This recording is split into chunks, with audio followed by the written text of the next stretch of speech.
Bunny is without a doubt the fastest character in the first Descendant, and she is also extremely fun to play. So today, we're going to talk about Bunny's skills so that you understand how she works, to see if she will be your main Descendant when the game launches. What's up Descendants, Bob here, and today we'll be showcasing Bunny. If you want to see more videos for the first Descendant, please leave a like and subscribe to the channel. So who is Bunny actually for? Bunny is going to be a great choice for those that love playing fast-paced, or those that like fighting in close quarters, and I think even for speedrunners she will be a great choice, because she will be completing activities faster than any other Descendant. Let's start with Bunny's passive, Rabbit Foot.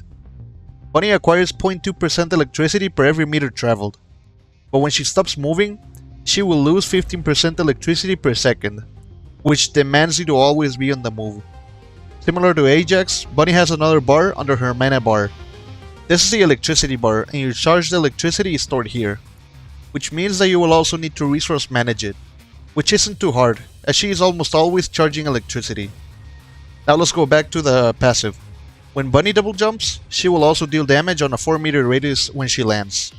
This is actually pretty good, and intrinsically before you start fighting your enemies, just double jump before you start fighting and she will always have an advantage on the enemies. Very good passive overall, and really defines what Bunny is all about. Now let's take a look at Bunny's first ability, Thrill Bomb.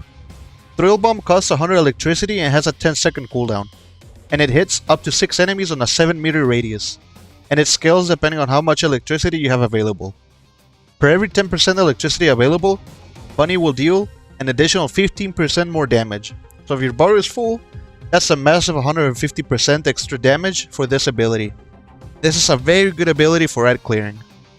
For Bunny's second ability we have Speed of Light, and this is the only ability that has a mana cost, and it costs 19 mana per second.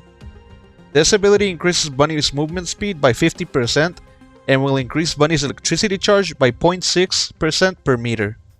This ability always must be on when you are moving from one area to another, so that you can start with more electricity stored before you start fighting. Combined with her passive, Bunny will gain 0.8% electricity per meter, which means that in 125 meters, Bunny's bar will be at full charge.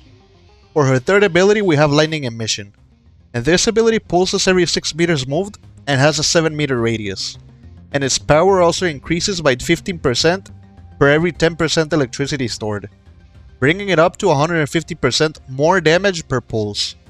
This ability also inflicts electrocution, which deals damage per second for 3 seconds. This is a great ability if you see enemies and don't plan on stopping just to fight them. And for Bunny's last ability we have Maximum Power, and this is her strongest ability but at the cost of a lot of electricity. Bunny fires a beam of electricity that costs 160 electricity per second, but deals her skill power times 505.7%, and per level increases by 20 and 50% more damage, bringing her damage up to 575.7%.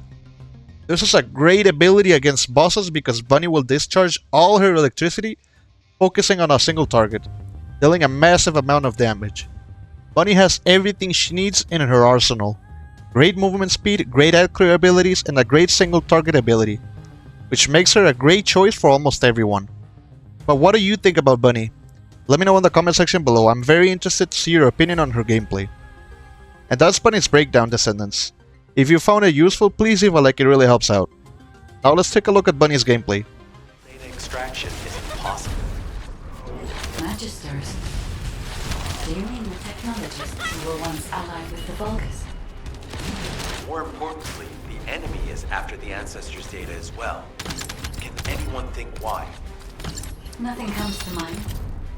My only guess is that this place is somehow Descendant. Unfortunately, none of the Ancestors' data remains in this terminal. I will check the other terminals, but it seems the Vulgus were successful with their extraction. That can't be right. If it were possible to fully extract the data, then the Magister... Descendant, did you come here looking for me?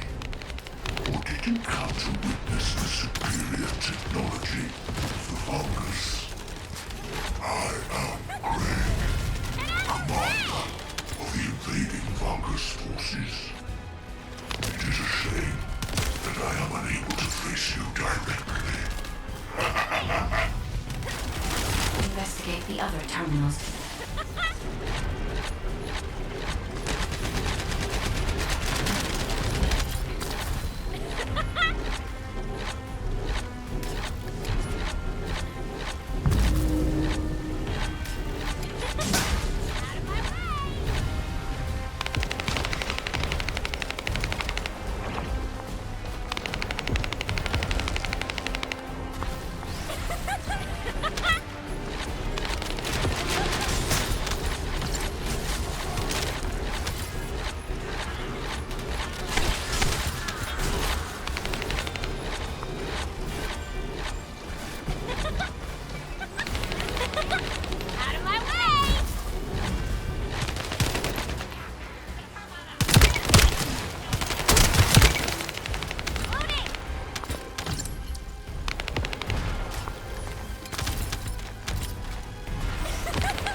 This terminal also does not contain the Ancestors' data. However, And that's all for this video. If it was entertaining or useful, please leave a like, it really helps out. And if you want to see more videos for the first Descendant, subscribe to the channel. Thank you for watching and I'll see you on the next one. Later.